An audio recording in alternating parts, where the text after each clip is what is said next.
Mara, hindi naman ganun kalala yung nangyari sa'yo eh.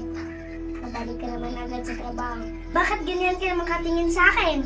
Sinadya mo ba yung nangyari, Clara? Huwag mong pagbibintangan dahil wala akong ginagawa. Aksidente yung nangyari. At saka tigilan mo nga yung pag-arte mo. Dahil hindi ka nakakatuwa. Dahil ang totoo, gusto mo ang atensyon na binibigay sa'yo. Buti na talaga hindi ako tiwasa ulit. Dahil ganyan yung bulok mo na ugali.